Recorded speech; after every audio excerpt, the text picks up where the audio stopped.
Hoje, na edição do jornal O Globo, há uma entrevista com o ministro Edson Fachin, ministro e presidente do STF. A propósito, claro, tendo como foco central essas investigações que estão em andamento e toda a polêmica em torno do Banco Master. Na entrevista, o ministro Edson Fachin disse que o diálogo interno sobre um código de conduta para os ministros tem sido positivo, inclusive com Dias Toffoli, com quem conversou por telefone. E o ministro disse que ainda não leu detalhadamente a proposta que foi encaminhada ontem pela OAB de São Paulo sobre um código de conduta, mas elogiou essa iniciativa. Ao mesmo tempo, quando foi tratado na entrevista a propósito de quando esse código de conduta poderia ser levado à frente, este que está em debate dentro do STF, não se tem um prazo e um dado. Para Edson Fachin seria possível fazer agora, mas há dentro do próprio STF outros ministros que entendem que por ser um ano eleitoral seria melhor deixar para o ano que vem.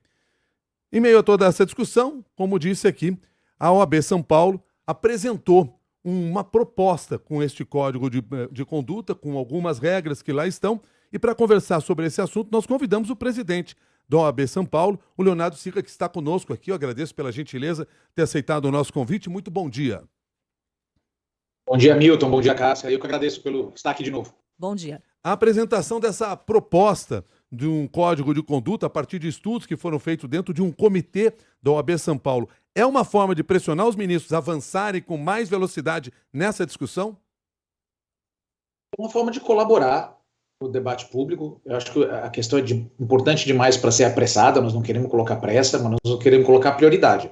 A prioridade, ela pressupõe duas coisas: que o debate público ocorra, ou seja, a gente não aceita que o debate seja interditado, não podemos falar sobre isso. E nós apresentamos a proposta para ter um referencial, né, para iluminar o debate público, porque a gente ouve que determinadas pessoas podem ser contra, determinadas são a favor, e nossa dúvida era contra o quê? Não tem uma ideia. Agora tem uma ideia, a nossa, humildemente colocada. O ministro Fachin recebeu bem, ele deve usar a ideia, então agora já tem alguma ideia concreta, especialmente para aquelas pessoas que são contra.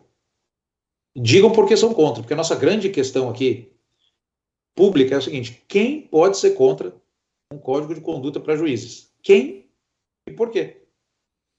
Agora, Leonardo Sica, conta pra gente o seguinte: de acordo com a proposta de vocês, em que circunstâncias estaria impedido de participar de um julgamento ou de ser relator de uma ação um ministro do STF? Quais seriam essas situações que determinariam esse impedimento?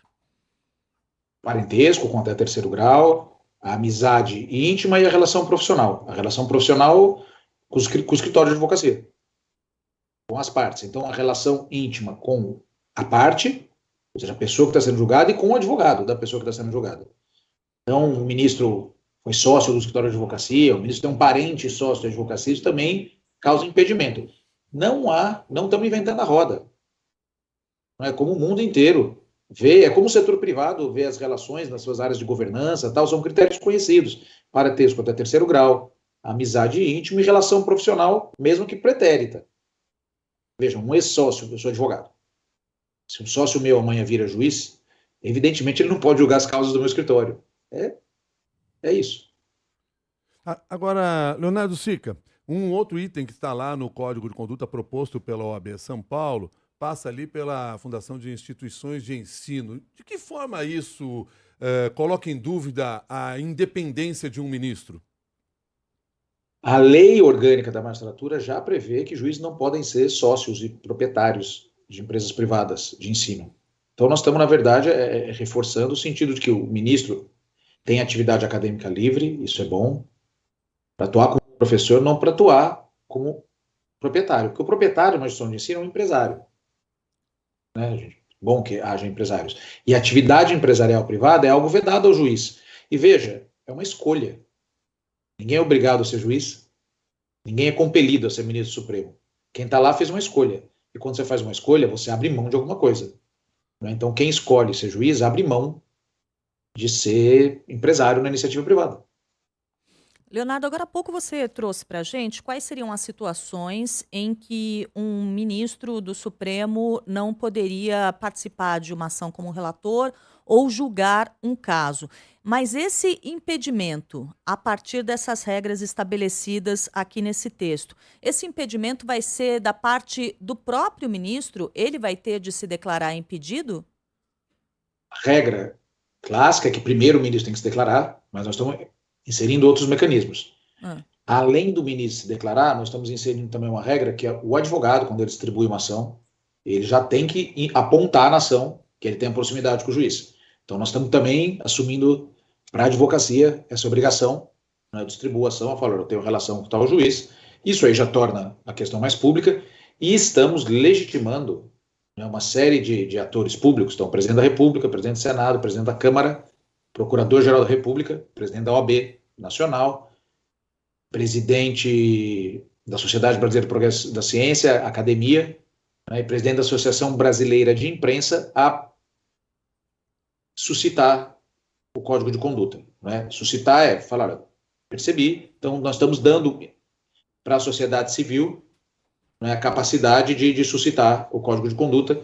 Então, algum desses atores da sociedade civil pode suscitar, e aí o Supremo é obrigado a analisar o pedido. Quer dizer, não haveria um órgão que fiscalizaria esse código de conduta. Seriam integrantes da sociedade citados agora nessa sua resposta.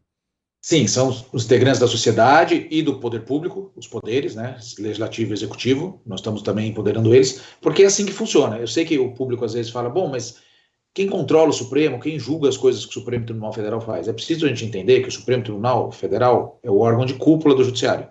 Não há nenhum órgão acima. O que é natural. Em toda democracia é assim. Se nós colocássemos um órgão acima, que muitas vezes falam, não, tem que colocar um órgão para controlar o Supremo. Daqui a alguns anos, Milton, você está me perguntando se a gente não precisa colocar um órgão para controlar o órgão que a gente criou acima do Supremo. Não tem fim.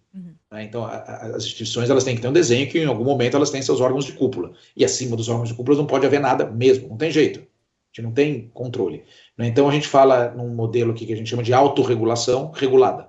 É autorregulação, mas regulada pela sociedade. Bom, estou vendo aqui que caso o ministro não reconheça o próprio impedimento, em algumas situações estabelecidas aqui pelo Código, ele estará cometendo uma infração ética. E isso ocorrendo, o que acontece a partir daqui? Aqui é uma declaração, né, a ideia de declarar que o ministro ocorreu uma infração ética. O ministro ocorrendo uma infração ética, a gente tem aqui, qual que é o controle? Quem controla a conduta dos ministros? O Senado, via processo de impeachment. Seria a possibilidade. E até, veja bem, é importante também, a gente tem aí dezenas de pedidos de impeachment malucos, distribuídos contra o ministro Supremo, sem pé nem cabeça, porque a gente não tem um referencial daquilo que o ministro pode ou não pode fazer. A gente tendo um referencial, até isso a gente pode regular também, ou seja, a gente pode regular quando o Senado pode atuar ou não. A gente tem parâmetros para os senadores falarem, bom, aqui agora eu preciso atuar. Logo no início da nossa conversa aqui, Leonardo Sica, você colocou para os nossos ouvintes a seguinte questão. Apresentando essas regras de um código de conduta, aqueles que se dizem contra têm a oportunidade agora, então, de trazer os seus argumentos. Agora, algumas pessoas que dizem ser contra, não é exatamente contra o código de conduta, mas dizem ser desnecessário um código de conduta porque a própria lei orgânica já traria esse regramento. Isso não é claro na lei orgânica? Então, mas os fatos estão desmentindo, né? Os fatos estão aí, né? A imprensa está fazendo um trabalho formidável. Evidentemente, o que há hoje em dia não é suficiente, não está sendo suficiente. A gente precisa reconhecer a força da realidade. Tá. Qual o próximo passo da OAB São Paulo a partir da entrega dessa documentação ou dessa proposta lá para o ministro Edson Fachin? Essa proposta está inserta no nosso esforço de propor uma reforma do judiciário. Então, o nosso próximo passo é apresentar outras propostas agora para o legislativo. Algo que possa ser feito em proposta em lei e em emenda constitucional. Por exemplo, emenda constitucional para fixar mandato para o ministro do Supremo. Tá. Que é um dos temas em discussão já há algum tempo também. Sim, é um tema bastante amadurecido. Tá. Alguns projetos já estão lá no Congresso Nacional sendo votados. Vocês têm uma avaliação já sobre a qualidade dessas propostas?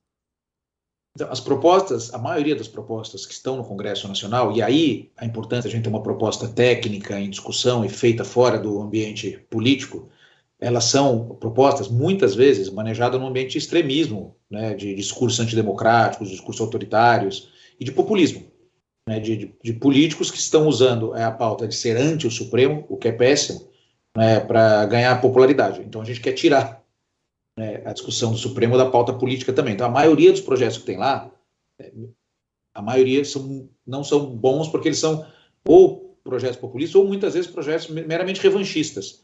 Alguém que não está feliz com alguma decisão do Supremo vai lá e toca um projeto. Não é isso. Leonardo Sica, quero agradecer a sua gentileza de nos atender, as suas informações aqui no Jornal da CBN. Um bom dia.